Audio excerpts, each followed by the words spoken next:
So today's topic will be quite interesting because we're going to see how we're going to put whatever we have learned into use in forming the dialogues that we're going to speak. So therefore, it's going to be interesting. I've already asked everyone to bring three new words that they can introduce to the class. They may introduce it by speaking, or they can introduce it by writing in the chat. So both of which is okay. So let us wait a little bit and then we will begin.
Okay, so let us begin, and then if people will join in, they will join in as we continue our lesson. So so let me first, so I've shared already the file, and if you're able to see it clearly in the file, then you may view it in the file. Otherwise, you may view it, if you're able to see it clearly through the screen sharing, you may view it on the screen sharing. Otherwise, you may view it in the file that I have sent. So today's topic is constructing dialogues with what we have learned. So we're going to talk about, so now we're going to talk about different type of statements. So the difference between this and what we're learning in grammar is the fact that in grammar we have more rules regarding the particles. Here we're not going to talk about the rules regarding the particles. In grammar, we bring different type of arguments. Here, we're not going to bring different type of arguments. It's only going to be simple classification of statements in their respective group. So it could be a confirmational statement. It could be an interrogative statement. It could be a clarification statement. So therefore, in this particular part of our lesson, we're going to talk about these different type of dialogues, different type of statements. So definitely, as we move on we're also going to discuss a little bit about different type of tenses regarding the verb. So we're only going to talk about the tenses in the context of how it's important while talking.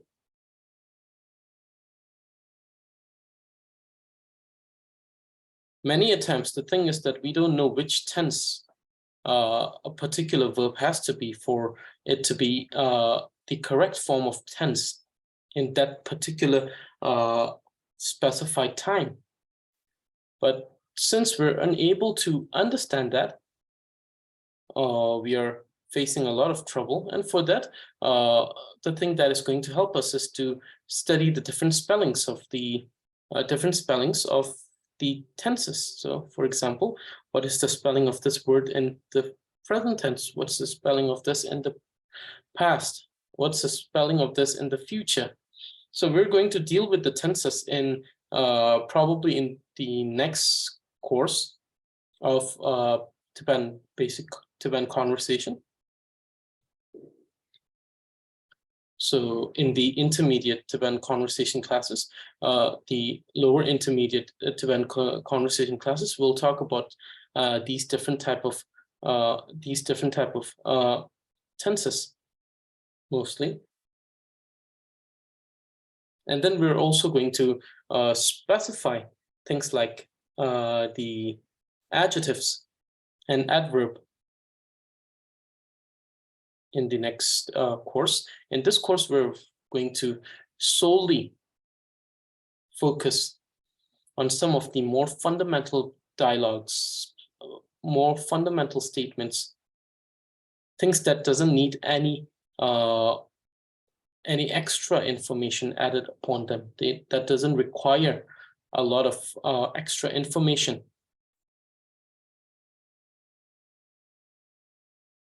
So constructing dialogues with what we have learned till this point. So why? Because the way we're going to learn how to speak Tibetan strongly depends on the rules of what we have learned.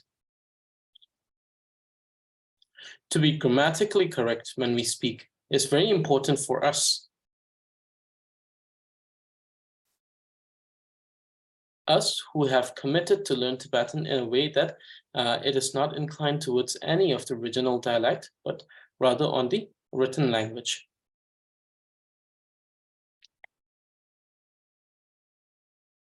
And then as we move on with our conversation classes, we'll also discuss in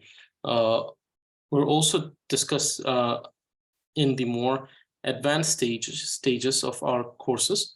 We'll talk about different variation of the original dialect, just as a part of understanding. We're also going to discuss the type of language that was spoken before this system of language was established. And then we're also going to discuss in detail about the language revisions that took place.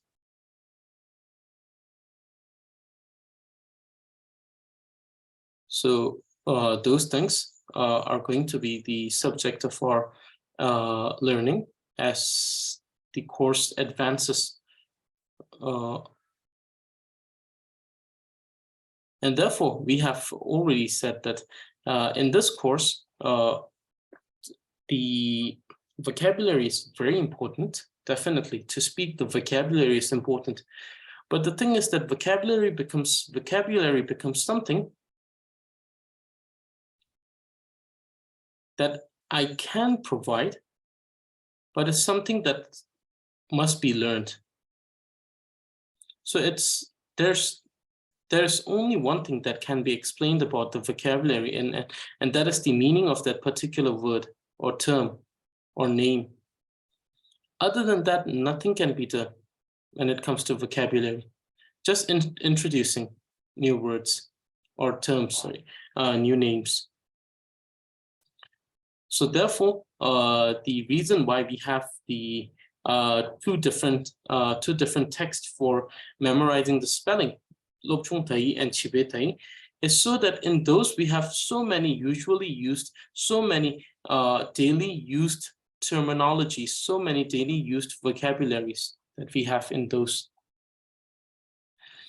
That by memorizing those two texts, we tend to be, we seem to be able to collect a lot of new terms.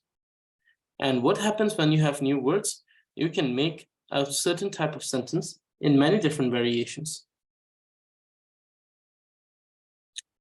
just by changing a particular element or component of that sentence.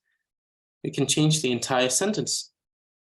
So that is why the vocabulary becomes very, very important. And it's something that I can introduce, but solely rest. So it is something even more that rests in every one of your hand. So therefore, I think that it's very important to have those vocabulary. And yes, once we're done with this in the probably by 18th of December, we're going to have a 3 weeks of holiday or gap. So there won't be any classes in between those 3 weeks. After which we will resume with our grammar class as usual. So we won't be able to finish the grammar class. Of course, it will be very difficult to finish it by then. But we'll be done with the basic conversation class. And as I have already announced,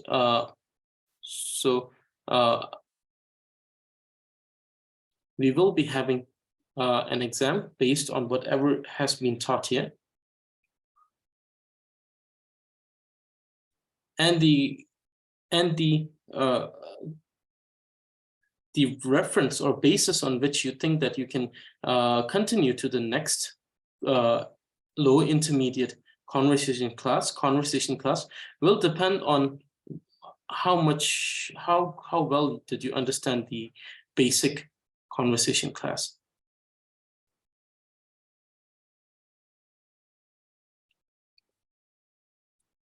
So therefore, it is very, very important, to be able to analyze by oneself that how much one has actually understood from all these lessons. Definitely by putting them into practice would be the most wonderful and ideal situation, especially if you could speak by using all of these things that we have learned for the past many. So probably it's when we talk about the basic conversation class, we're more or less saying probably now going for the second month, I think. So almost 7 to 8 weeks, so 7 to 8 weeks, I think. So therefore, please revise. And if you're unable to understand something, question me anytime. So I may be able to answer you directly, but if I'm not, that means that I will answer it later. And then revise your assignments, because those will be very beneficial. And the best thing about the dialogue, the Tibetan Basic Conversation class, is that you can speak. That would be wonderful if you could speak.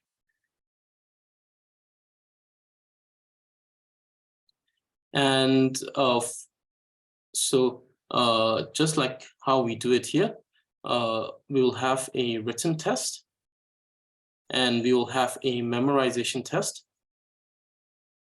So two tests. One is the written test, one is the memorization test. So I hope that every one of you will prepare well for that. Okay, so from this point onward, we will understand why we have been spending all of this time till this point, introducing different particles, and making those dialogues. So you saw me making those dialogues. And then memorizing those dialogues are wonderful. It's not that I'm not saying it's not wonderful, but then being able to construct those dialogue by yourself, that is even more wonderful. So not just by simply memorizing, but actually constructing every one of those elements or the components of the dialogue is even more wonderful. And for that sole reason, we have been working on two aspects. The first one is vocabulary, by memorizing the text. And the introduction of vocabulary has been sadly been very less from my side, for which I apologize. But I thought that if we continue doing it with the text, the number of vocabulary that is introduced would be enough with the memorization.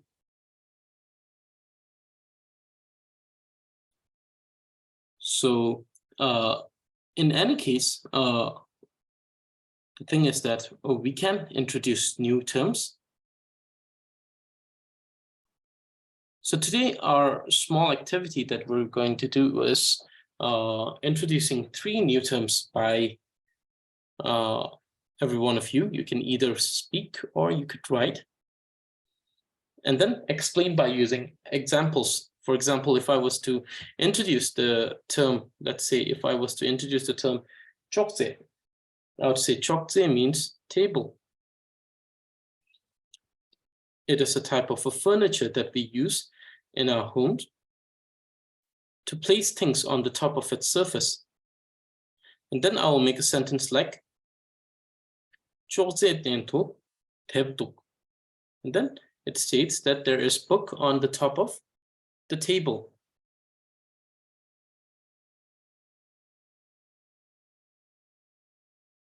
So in this way, we're going to try and you're going to explain and introduce different terms that you have searched for today.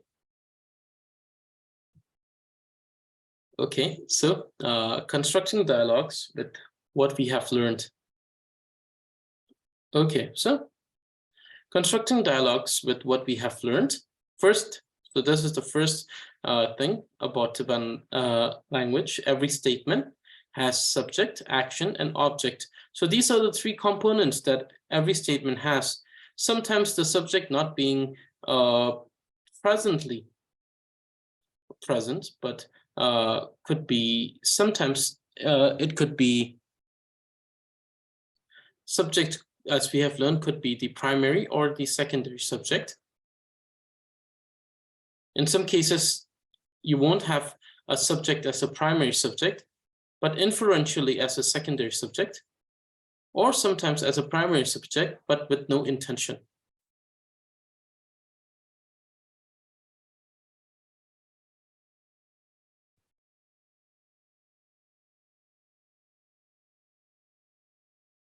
Or so the thing is that sometimes the action could be inclined towards the object. Sometimes it is an action of the subject. So this is a concept that we're going to discuss later in different classes, mostly in the gender sign and probably in the intermediate conversation classes. We're going to discuss these things. Different type of verb, actually, action word. There are different type of action words. So, but here, keeping it simple, we say that there is a subject, there's an action, and there's an object. So the type of statement that we're going to discuss today is the confirmational statement, statement that confirms something. So there are two types of confirmational statement.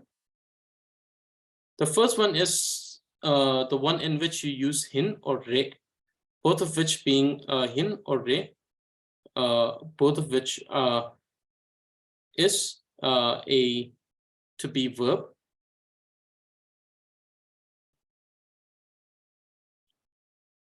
And then yu and duk, which becomes a conformational particle.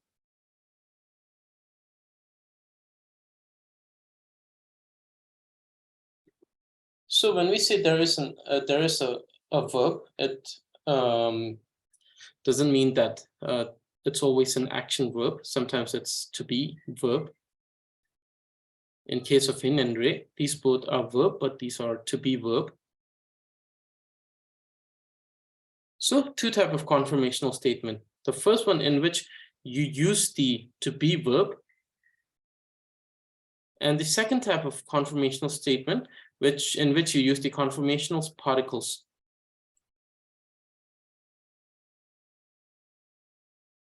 So the first question is, when do we use the conformational statement? So since we're trying to construct the dialogues, it should be something that is practical, something that we can use in our day-to-day lives. It's not just about stating and giving examples as just an example, but something that we can use in our day-to-day life. So when is the conformational statement? When is the conformational statement used? So it's used to state information about self, second person, and third person. So the conformational statements are normally used to give out an information, to confirm an information about self, about the second person, and about the third person. So what are these informations that we're talking about? These informations consist of names, so they may be names. So they may be personal information such as names, or this could be more general information like the, this could be something that's less personal, like the current state of health.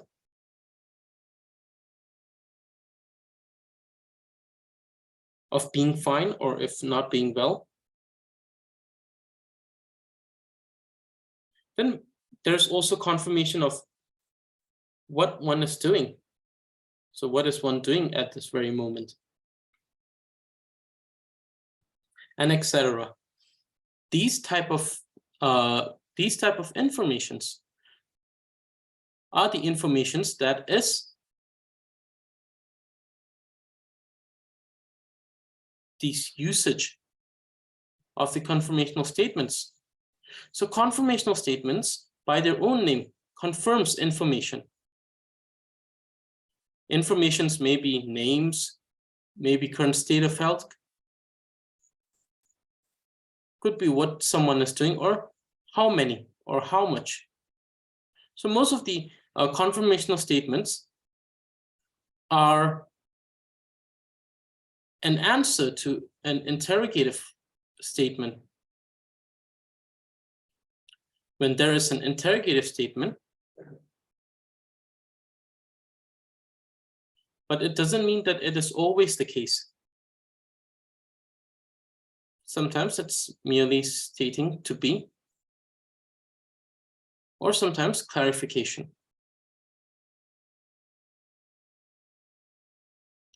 Nonetheless, conformational. So we see that the conformational statements are used in stating the information about self, the second person, that is the listener, and the third person, that is neither the narrator nor the listener. And the type of information that's been confirmed are personal information such as names. It could be age, anything. Current state of health, whether someone is feeling well or someone is sick.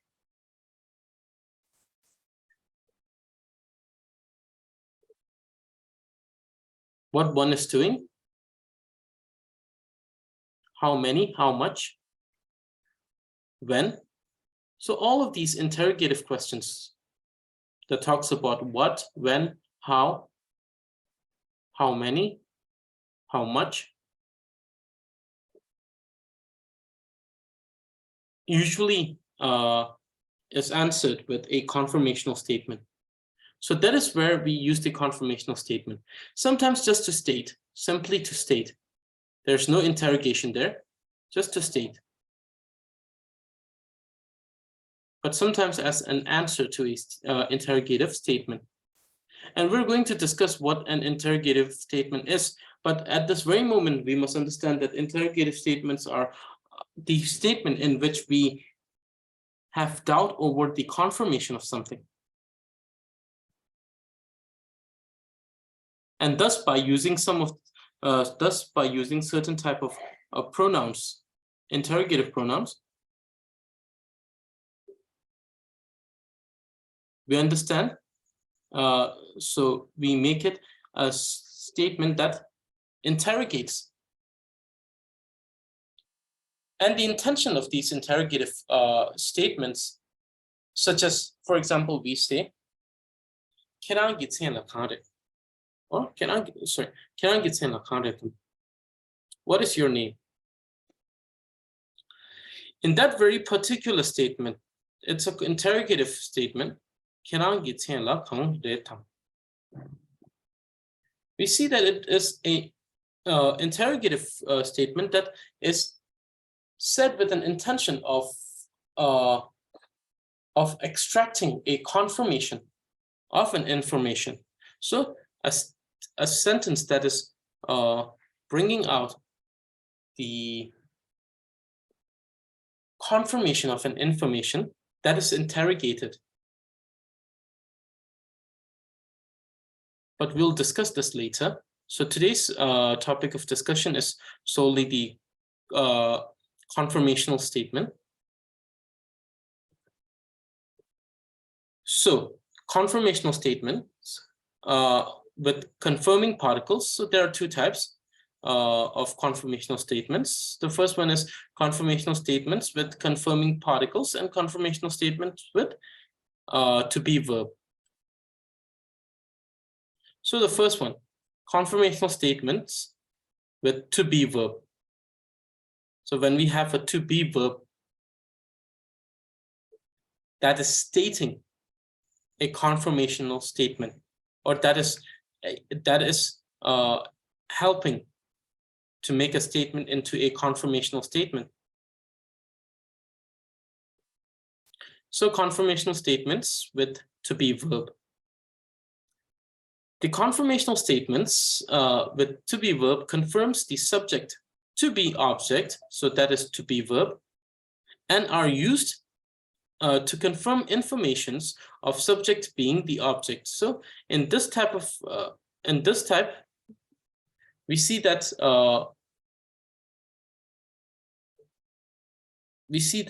in these type we just talk about to be, the subject being the object.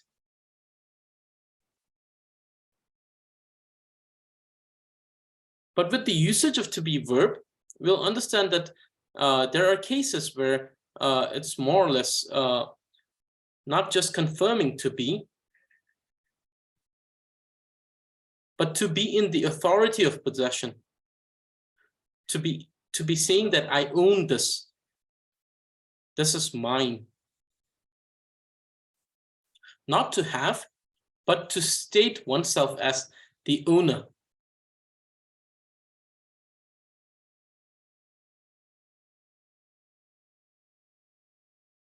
So, use in with first person and second person. So whenever we use in, it should be with the first person and the second person as to be. And re is used with the third person.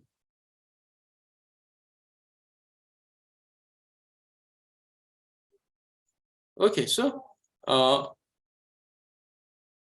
So informations can be in context of to be. So to be. Now the thing is that when we say to be, I have clarified this in here, what to be means when we talk about to be. So personal information such as name, current state of health, anything that I identify as, so to be, and object deemed to be identified as owned by I, so that is mine. So anything that has to do with I am or my or mine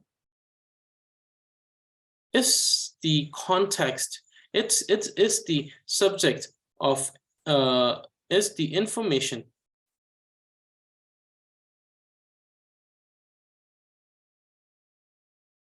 that is shown, or that is in the context of to be.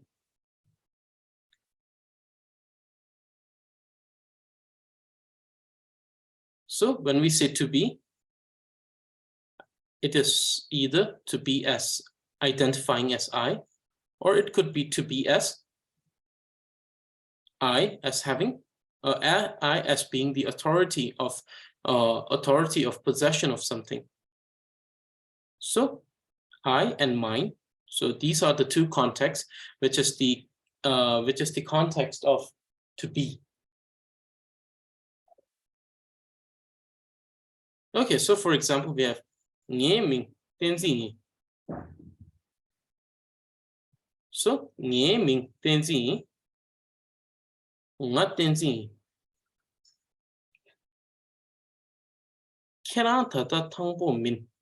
So this is just a negation, so nothing different. It's not that, so it's a confirmation of negation. So it could be confirmation of negative. So let's say negative. So instead of negation, we say negative. So this is negative of in.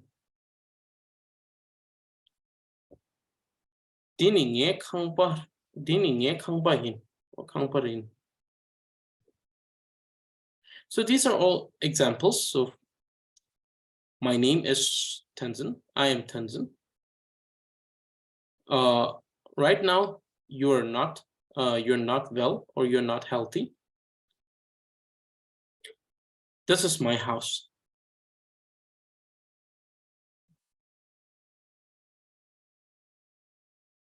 So there are certain clarifications that we're going to make. So now the basic syntax or the structure of to be as identifying.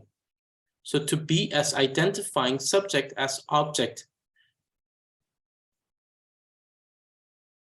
So when we are using it as I, or identifying, subject identifying as object,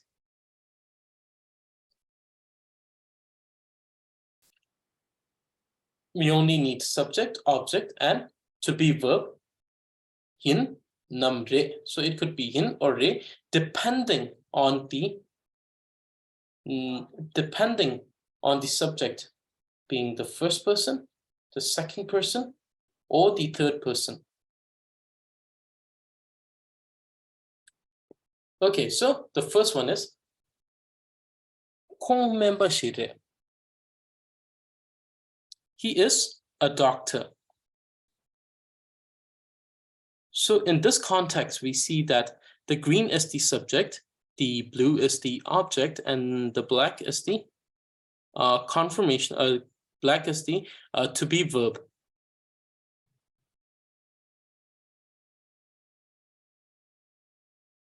So Kong member shire. He is a doctor. In this case, we see that he identifies, or we identify him as a doctor. So in this case, identification as a self is not as the narrator,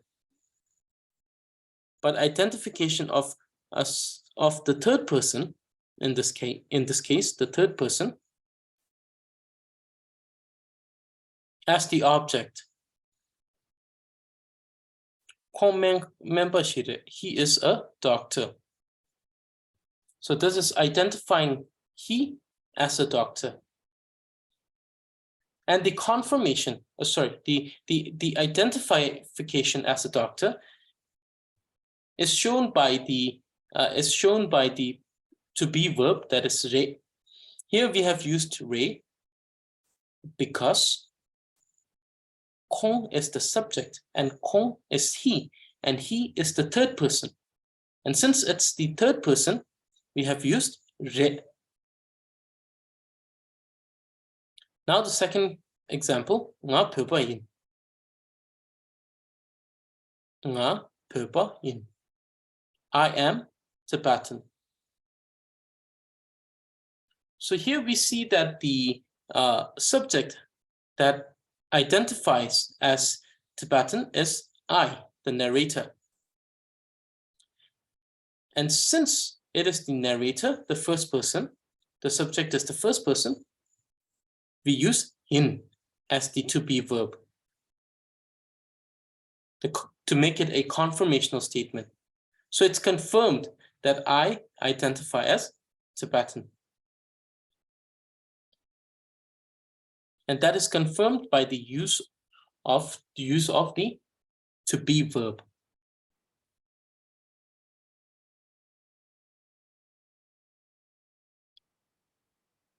And the to be verb here is hin because the subject is I, that is the first person.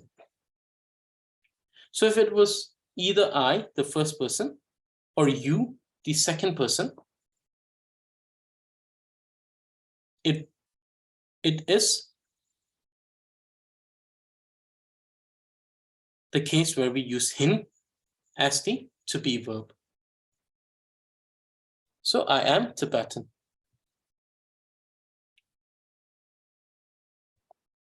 So these are all I identifying as. So the case of self-identifying as the object, so self being the subject.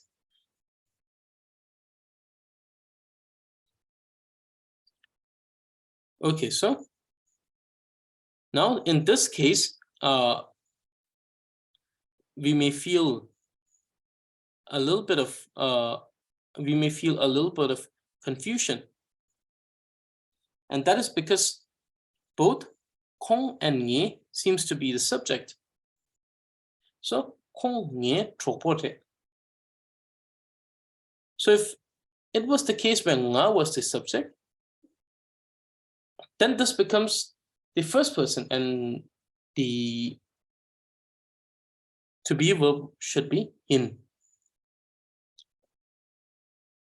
But since here we see that Nye tropo, the entire phrase, this entire phrase that is Nye tropo, is the object. So since this entire phrase is an object, we cannot say that Nye itself, Nye, only Nye that is a portion of this is the subject.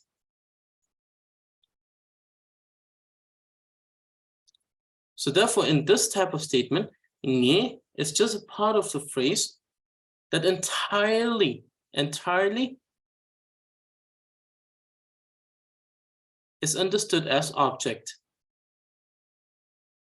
There's no partial here. We cannot say that, oh, this part of this phrase is subject, object, and this is the subject. No, the entire thing, the entire phrase is to be understood as the object. So therefore, even though my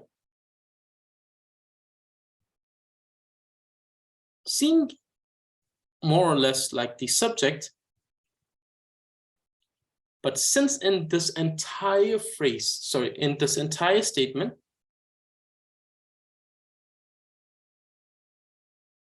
Nye will not be recognized as the subject, but as a part of an object. So Kong, he, is the subject. And since he is the third person, the to be verb is re. So, he is my friend.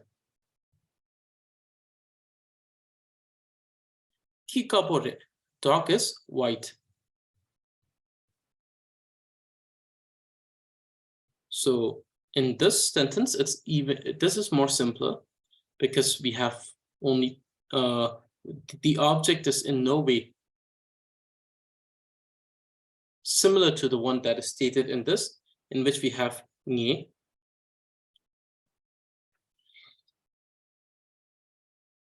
Taking a particular portion of the statement and then analyzing the nature is a different thing. But when it comes as a part of a bigger statement, and it is identified as such and such type, it must be understood that in those type of situation,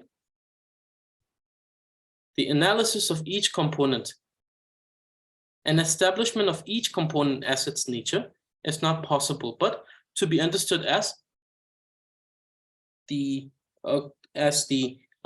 component of the bigger statement. So this is the bigger statement in which this is just a component of this entire thing.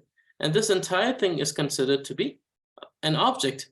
And since when it's identified as an object, a portion of it cannot state out and say that it is, or state out to be a subject. Here it's simpler.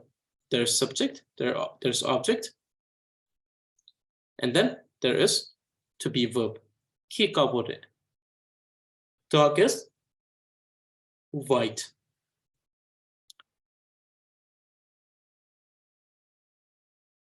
So now, these are the type of statements in which we have confirmation of, in which we have the subject identifying as the object. So where we have the subject identifying as the object. Now the second type, where we talk about, we more or less talk about the identification of mind.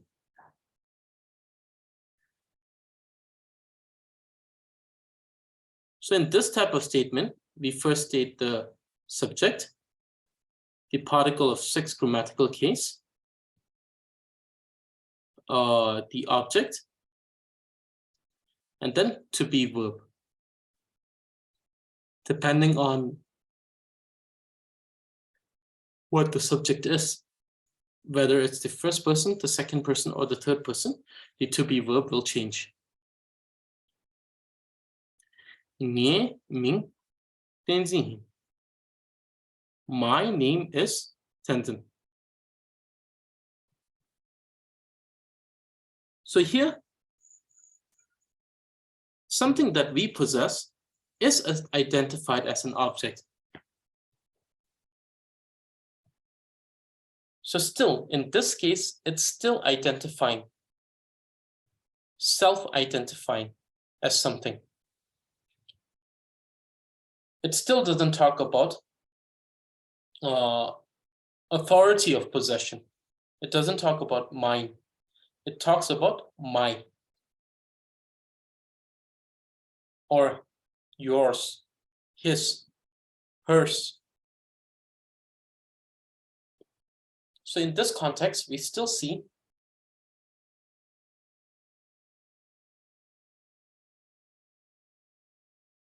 that it's still identifying as the object. And this type of statement has 4 elements or components. The first one is the subject, the one that identifies. The second one is particle of 6 grammatical case, which shows the relation between the, which shows a sort of relation between the two phenomena that comes together to be as a subject. For example, we have nge ming, in which we have two phenomena. The first one is nga, the second one is ming. And the sixth grammatical case, what it does is that it makes a relation between nga and ming.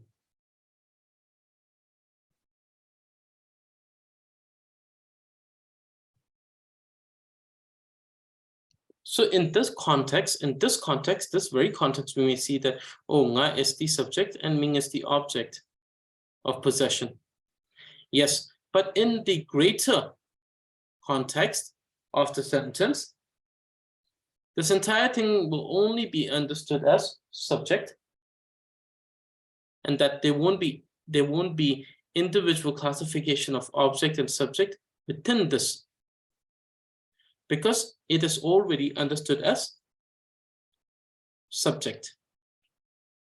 So no further examination there, analysis there.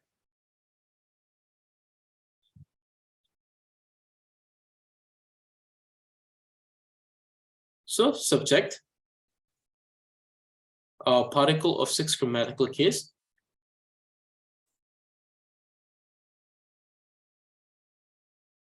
And then it's followed by the object. And then finally, the to be verb, depending on which type of subject that we're talking. If it's a subject that's either self or the second grammatical case, or dependent, something that is related as an object of self or object of the second person, then we have him as the to be verb. Otherwise, if it's the third person or something related to the third person, that will be re. So nge ming tenzing yi. So nga and ming, because we know that this entire thing is the subject. And then we have the sixth grammatical case, which is also a part of this subject. Nge ming, my name, as the subject. Tenzin is the object. And hin is the particle. Sorry, hin is the to be verb. Because the object is of the first person, the narrator. His physical state is good. So here in this statement, we see that we have the subject as his physical state. And then we have the sixth grammatical case that makes the relation between him and the physical state being good. So physical state. So it becomes his physical state. Because his, we see that consists of both the subject as well as the sixth grammatical case.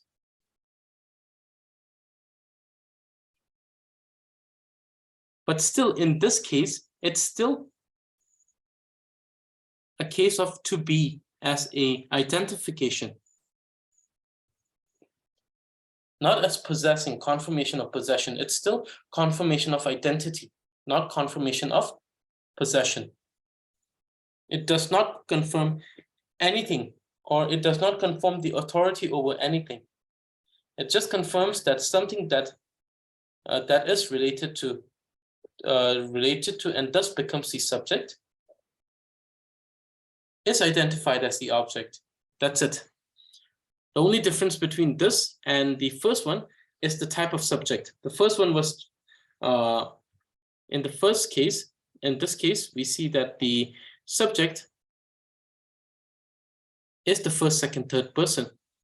But in this case, we see that it may or may not be the first, second, third person. It could be something related to the first, second, third person. So Hongkilu comes Sangpo Re. Sangpo being the object, which means good. His physical state is good. Writing the IS here in the color of particle of 6 grammatical case, showing relation between he and the physical state. My friend is him.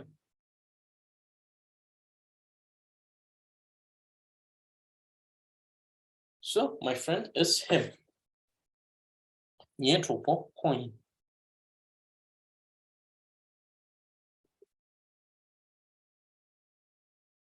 This entire state, this entire phrase becomes the subject. My friend becomes the subject. And Kong becomes the object. So normally we would say like, oh, why? In this sentence we have Kong. And Kong seems to be the, Kong here seems to be the, Kong here seems to be the sort of subject. But then we would say that no, it's not the case, because Kong usually represents, is a personal pronoun. So personal pronoun, it is a personal pronoun. But just because it's a personal pronoun doesn't mean that it is the subject. In this case, it is the object.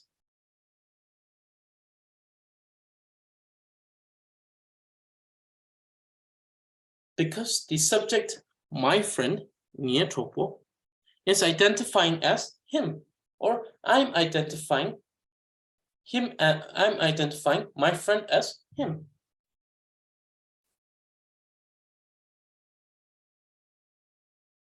So therefore, we see the identification. So by identity,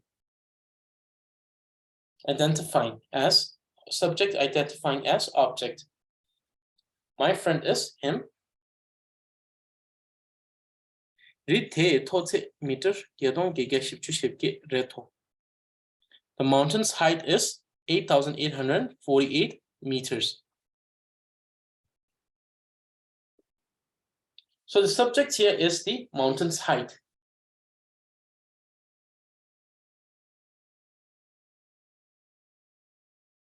And the object is 8,848 meters. The subject, that is the mountain's height, is being made clear here as it is identifying as the object, which is 8,848 meters.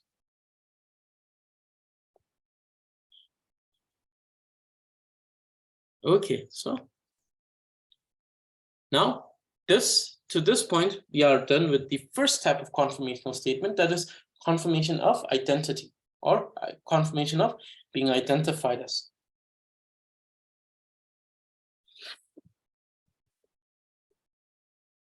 Now, the second one is confirmational statement with confirming particle hin and re. So the first one was the type of statement in which we use hin and re as showing the identification here to be verb. But in the second type, which is hin and re, it shows the confirmational statements with confirming particles. So confirming particles hin and re confirms the authority of possession. So it confirms the authority of possession, saying that who is the rightful owner of this possession by the subject over an entire tangible or intangible object. So possession, authority of possession is shown over shown by the subject over an entire an either tangible or intangible object. So we see that in this case, it talks about who has the possession, who has the authority of possession.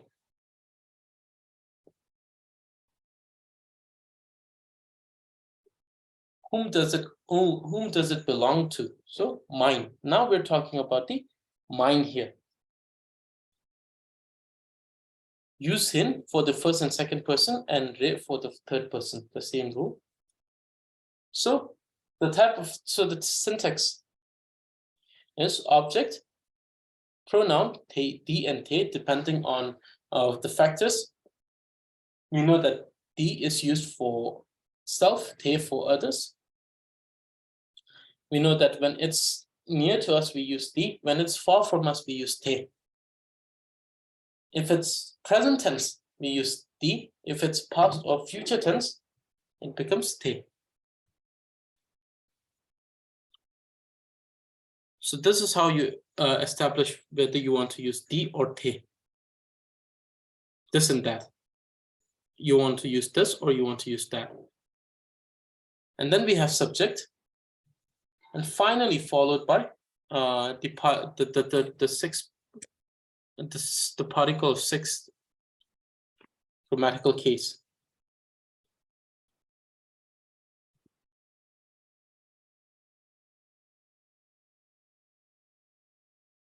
Or sixth grammatical case, and then finally to be verb, hin and re, depending on the subject.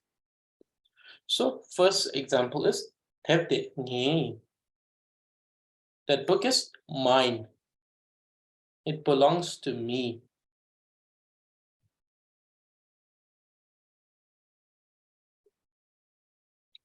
So here we see that the book is the object of possession, and it is possessed by me. So that book, which is the object of possession, is mine. The second one is Momo di keranki in. This plate of Momo is yours. We don't have plate written here, but since it's Momo's, we know that it is served in a plate, so it's inferential, yeah. So Momo di keranki in. This plate of Momo is yours. You have the possession, the authority of possession over this Momo.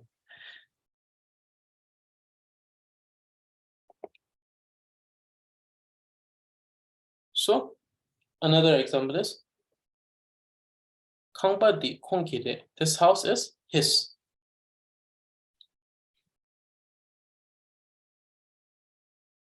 Leto Pemati Ngehin. This lotus is mine.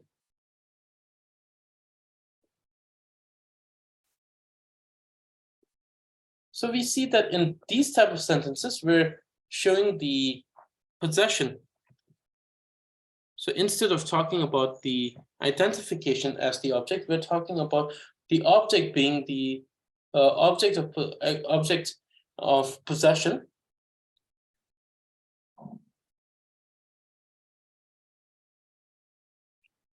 So this confirms the possession. The possession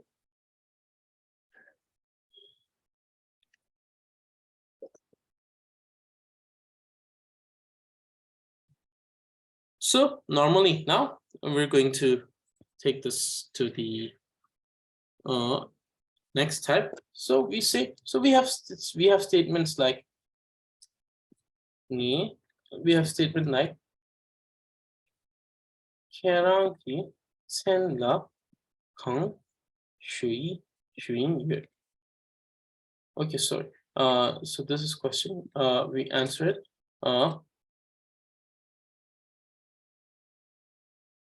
kerangi sen ni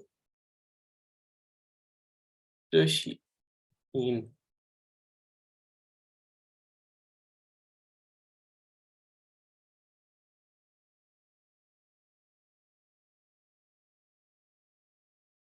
So kerangi sen ni de shi yin.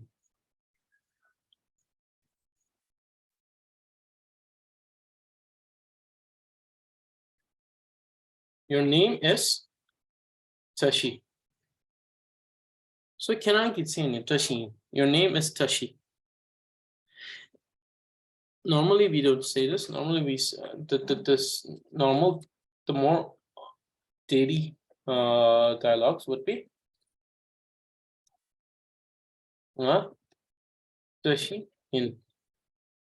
Now we know that because nga is the first person, so the to be verb will always be in. So here we see that nga identifies as Tashi. I identify as Tashi.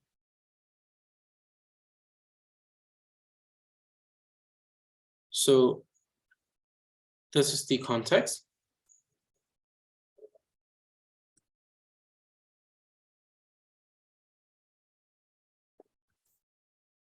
I am Tashi.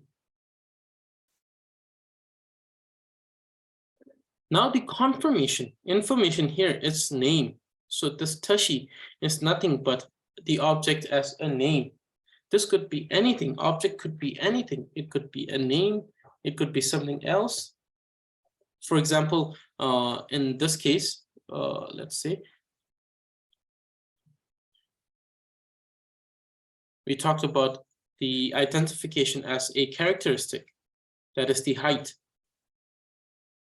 And also the physical state as height, as characteristic.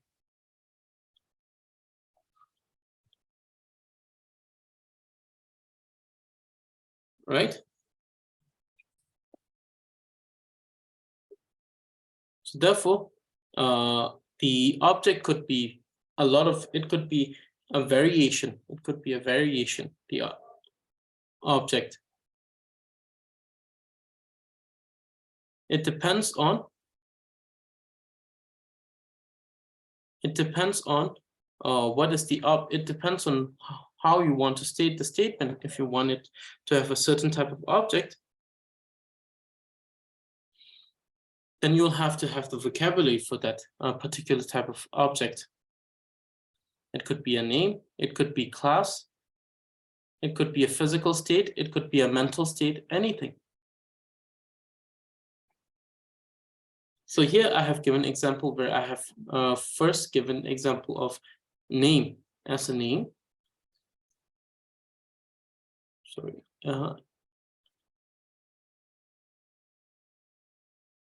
And then it could be a characteristic. So let's see.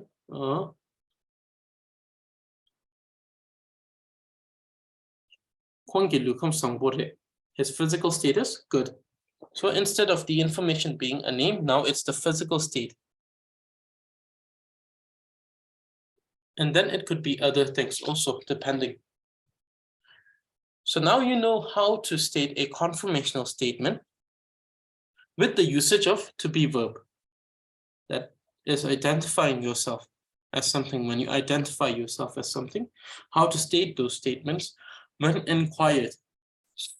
Or just to state. Sometimes you can just state, or sometimes you can inquire. You can answer to an interrogation or inquiry. So it can be an interrogation or inquiry to which you state the answer, or it could just be a simple statement because of the text, because of the context. It could be a simple statement. So today we covered the first type of conformational statement, that is with the use of the to be verb. We have already stated here that there are two. One is this, to be verb, and then the other one is the conformational particles, y, and tuk. But that is for the next class.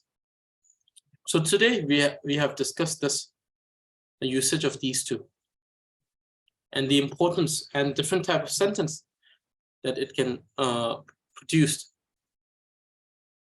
Okay, then now questions. Does anyone have questions regarding this? Does anyone have questions regarding today's lesson of constructing dialogues with what we have learned and conformational statement? Does anyone have any question?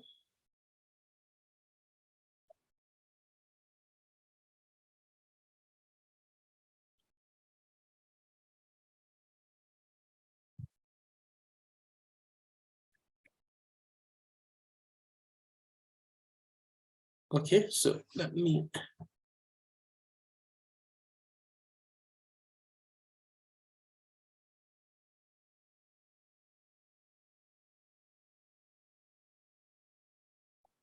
I have access to file sharing.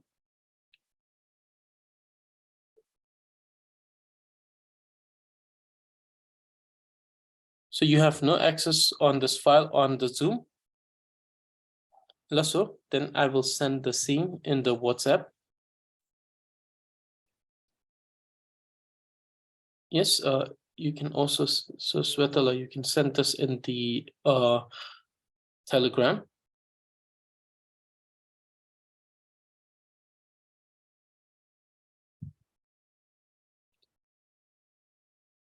Yes, so confirmation with Tuk. Kong Kyote. Kong, because it's the third person. So this is confirmation of, so let me state this. This is confirmation in a sense that it's the confirmation of characteristic.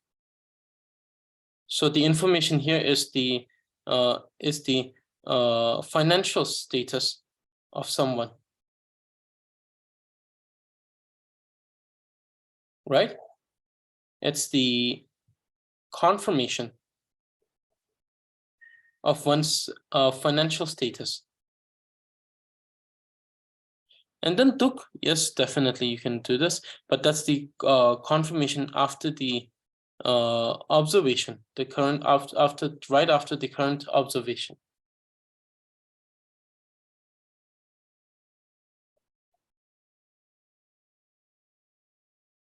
But we will discuss this in our lesson as more of having the characteristic, possessing the characteristic, rather than being the characteristic with Tuk. So instead of understanding it as he or she identifying as poor, we'll say he and she has the characteristic of being poor, or currently is in the state as currently he, if we see him, okay, kyo as sad, okay. In that case, we can also say that konkyo re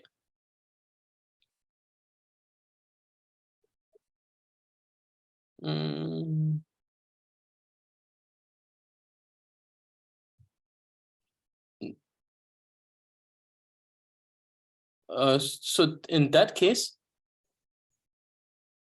instead of saying kyo, we don't use kyo as the in the form of adjective. We use it as the action. So he is feeling sad. So instead of saying that he's sad, we say that he's feeling sad. So we add feeling to make it into an action, to show the action perspective of the word. Then yore, you can say yore, definitely.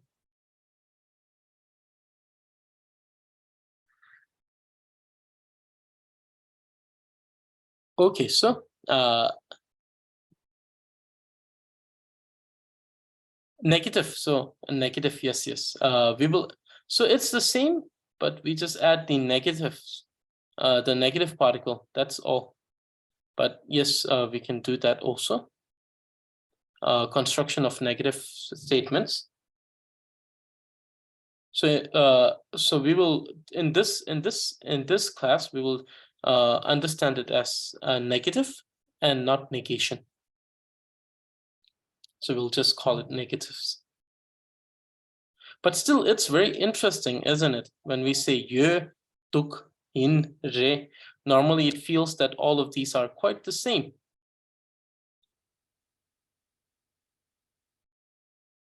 But the difference comes from something that's identifying as something, and something that's being put, something that shows the confirmation as possession.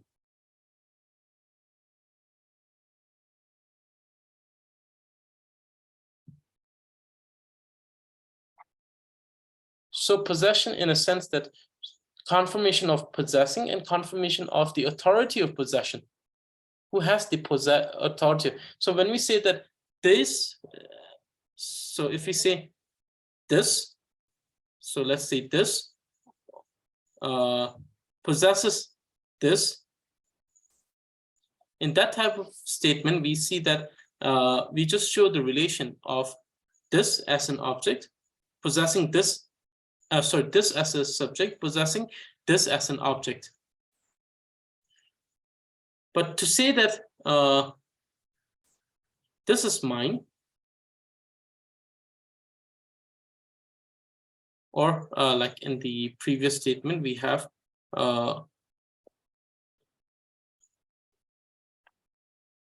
that book is mine, or this plate of momo is yours. Instead of saying that the plate of, instead of saying it in a way that it states the momo belongs to this, it's more like this has the authority of possession. Instead of confirming the possessing, it's confirming the possession, the authority of possession. So that's actually the difference between these two seems to be very subtle, because we think that, oh, it's quite the same, because at the end of the day, both of these statements are just showing possession of an object by a subject. But the thing is that the focus, or in the manner the possession is shown, one is in a manner of showing that something possessed something. This possessed that. But then in the other case, we see that this has the authority of possession over that. So same thing, but looking at it in a different perspective, I guess.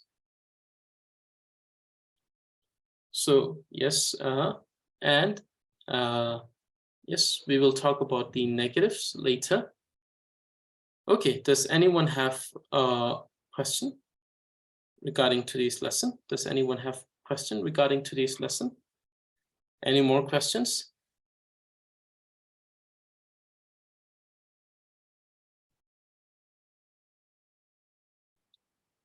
Okay, so yes, yes. I have a question.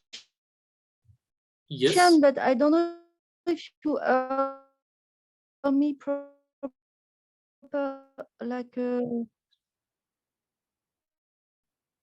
So the connection seems to be very poor.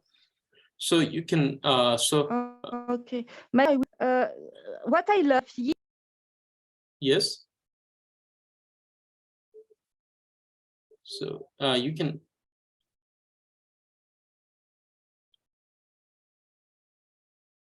So you can either ask it here or in the group. Yes, please ask it in the group. So I will answer it there. So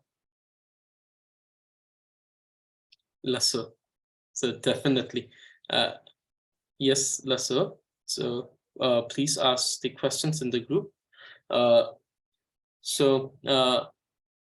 And I'll answer it in the group. And if it requires an extensive, if it requires a long explanation, I'll record it and send it. I'll do a voice recording and send the answer rather than writing. Okay, so this is so now memorization. So reading. So yes. So today, so since Petunia, I don't think that the internet connection is very good there. And Yurila just read yesterday. What about Wanila? Wanila, would you read the text today? Lasso gana. Lasso Tachinha. Lama dangun po. Lama dangun po jechun jampel yang lacak celo. Om arapatanadi. Dulangawa sangala. Tuklang ngawa mangayin.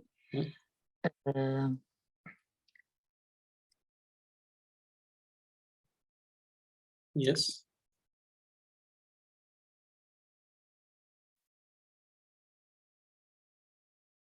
Dungwe ngani rangala. Drangki ngani langayin. Gongme jepa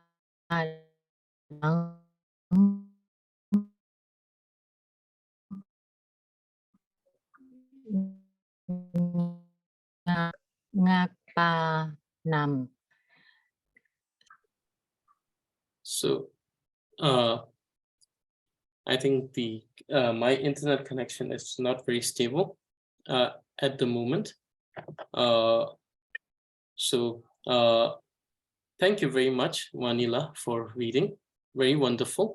And the other thing that I have asked everyone is to prepare. So does anyone wants to share the 3 words that they have? You can either write the 3 words in the chat or you can speak about it. Does anyone wants to share the 3 words that they have brought in today?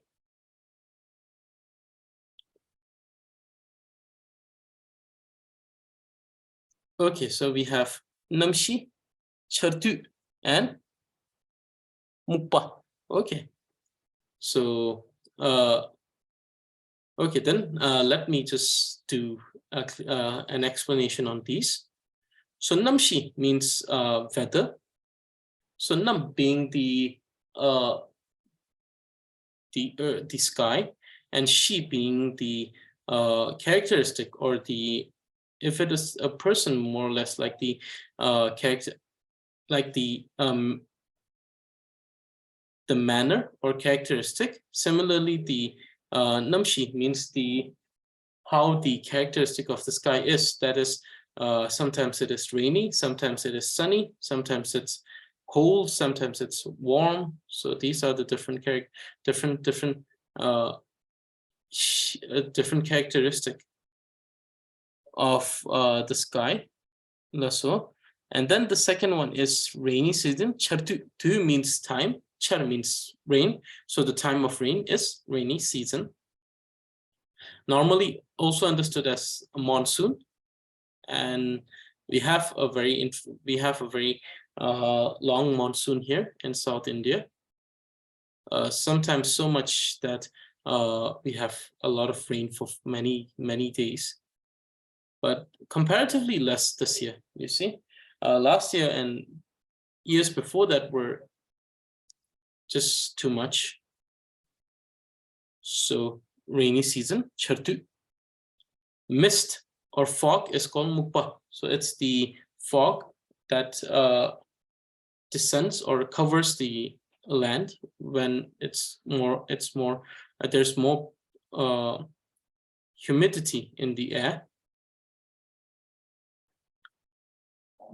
So Sultu is to establish. Yes, Sul means tradition.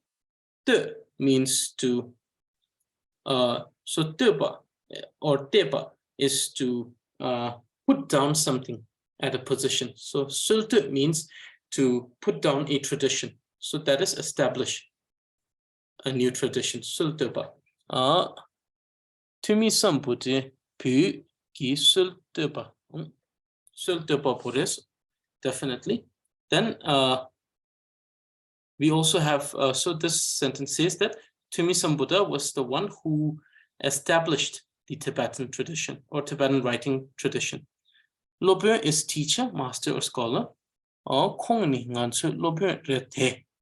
So he is our master or teacher, or he is, so we won't say he's our scholar. So it's either he's our master or he's our teacher. Loma, student, disciple. Okay,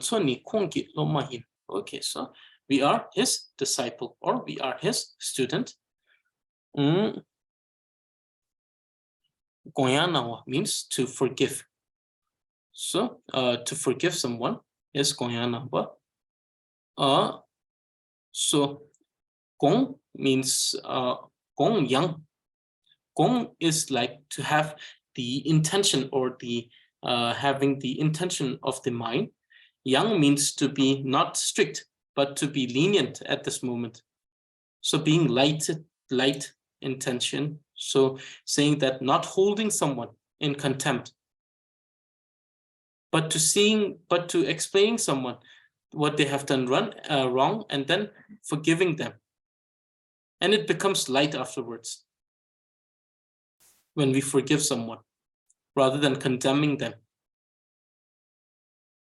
So, but the actual meaning has to do with more or less like to be not strict, but to be lenient and then forgiving. Then, yes, to apologize. Sel means sel means to but gong here means to have some sort of like negative impression as an intention. Sel means to destroy it, to make it go away. And shua means to request that you don't have that kind of intention anymore. So I apologize. Lemba. So this is na. So lemba. So lemba means to accept. And kele means to accept or a commitment, to commit or to accept. Example with weather, rains, okay. Tengsan kya nala namshi kangta kangte dus. Okay, so how is the weather in India these days? Example for rainy season is Tengsan kya nala chertu gochu sarsons. So these days, the rainy season has already begun in India. And then finally, chertu kapsu chala mangpo mukbe chola tongkintu. So during the rainy season, the mist destroys a lot of things because there is a lot of humidity.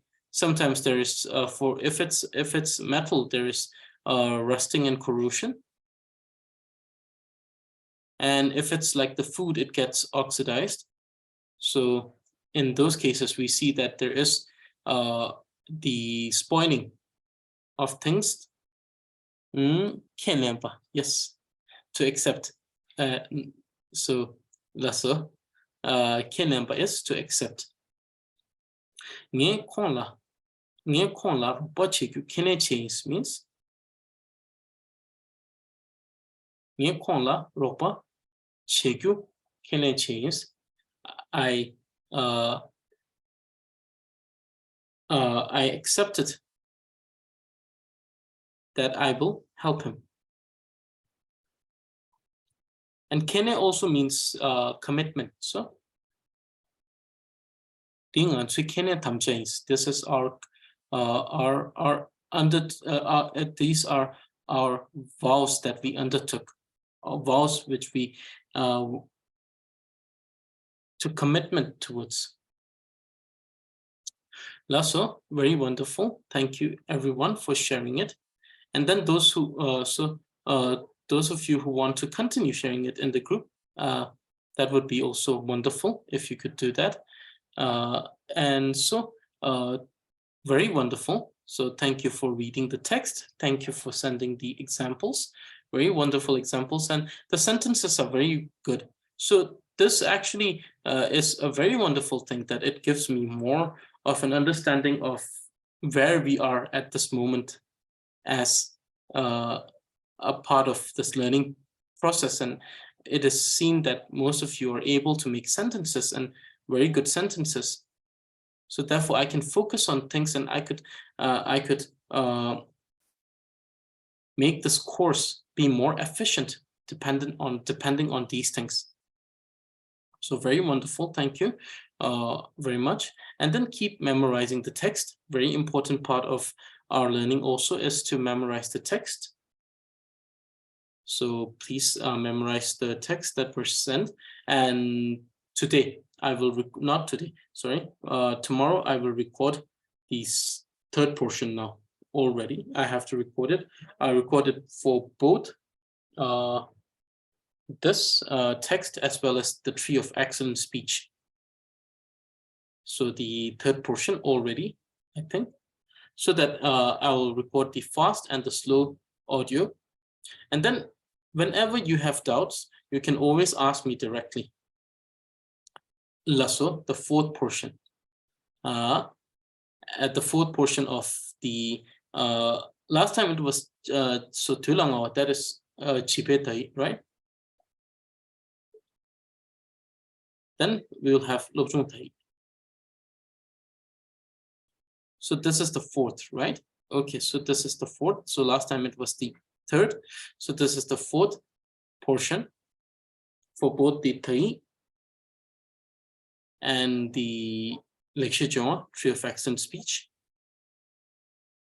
So continue memorizing. And thank you very much for joining in today. Lasso. So third for the Tree of Excellent Speech, and the fourth portion for the Three, is it? Lasso. So so I will record both of them, and I will send the file in MP3 or MP4 format so that it is much more clearer.